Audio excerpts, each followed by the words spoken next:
दोस्तों random videos भी कभी कभार हमारी आंखें खोल देती हैं और ऐसा ही कुछ मेरे साथ भी हुआ। पर मैं एक सवाल के साथ ये सब शुरू करना चाहता हूँ और मैं जानना चाहता हूँ कि आप भी क्या इसी सिचुएशन को डील आउट कर रहे हैं। क्या आप भी ऐसा फील करते हो कि जिंदगी चल रही है पर आप खुद रुक से गए हो, दिन भर बिजी रहते हो पर रात को सोते वक्त एक खालीपन महसूस होता है जिससे आप कुछ बनने आए थे लेकिन अब बस सरवाइव कर रहे हो।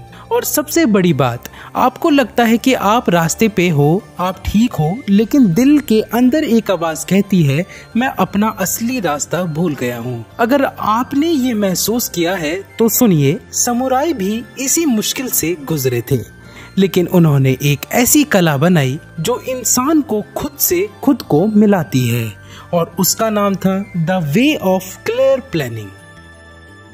और दोस्तों मैं खुद एक वक्त पे वही इंसान था।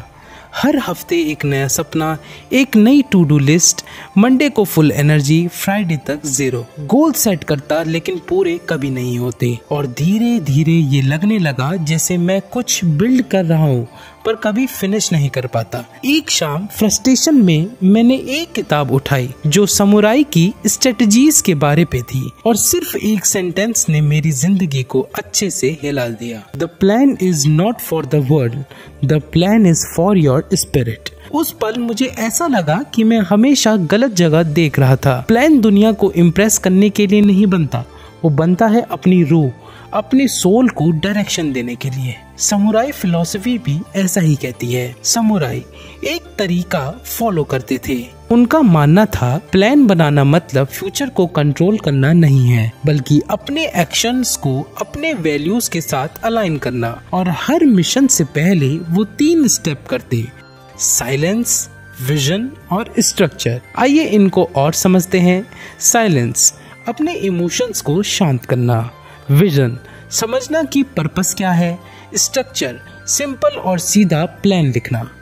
और फिर एक ही सवाल पूछते, क्या ये प्लान मेरी कोड, मेरी रोल और मेरी डायरेक्शन को ऑनर करता है? अगर जवाब हाँ होता तो वो उस प्लान को सक्सेसफुल करने के लिए अपना सब कुछ न्योछावर कर देते। अगर जवाब नहीं होता तो उसे तुरंत ही छोड़ देते। और इसी क्लैरिटी ने उन्हें अनबीटेबल बनाया। लेकिन हम आज क्या करते हैं?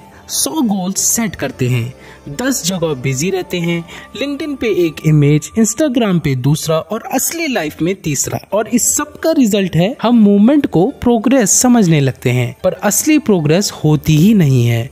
समुराई हमें सिखाते हैं स्ट्रेंथ ज्यादा चीजें चेस करने में नहीं है, स्ट्रेंथ एक रास्ते पर ऑनर के साथ चलने पे है। सपोज मेरा एक दोस्त है आशीष, अगर वो वीडियो एडिटर बनना चाहता है तो उसे केवल और केवल वीडियो एडिटिंग रिलेटेड सॉफ्टवेयर्स पे काम करना होगा, उन्हीं पर स्टडीज करनी होगी और उसी एक पाथ को एक्सेल करना होगा। अगर वो अपने मन को काफी सारी चीजों में डाइवर्ट करने लग जाए तो वो एक आधा अधूरा पानी का ग्लास जैसा बन जाएगा, ना भरा ना खाली। He would be having incomplete knowledge of different genres, जो कि उसके लिए फ्यूचर में बहुत ज्यादा हार्मफुल है। अब इसका एक प्रैक्टिकल फ्रेमवर्क समझते हैं तो हमें और क्लैरिटी मिलेगी।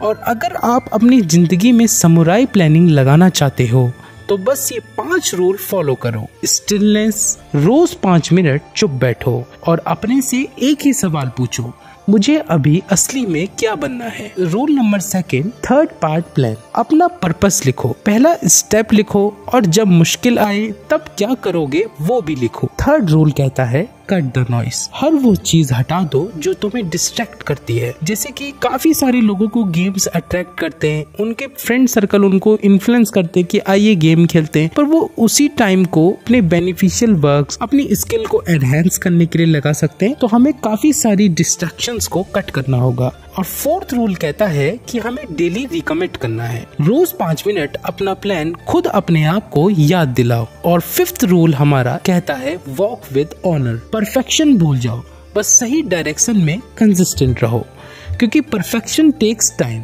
परफेक्शन हल्के हल्के प्रयासों से आती है।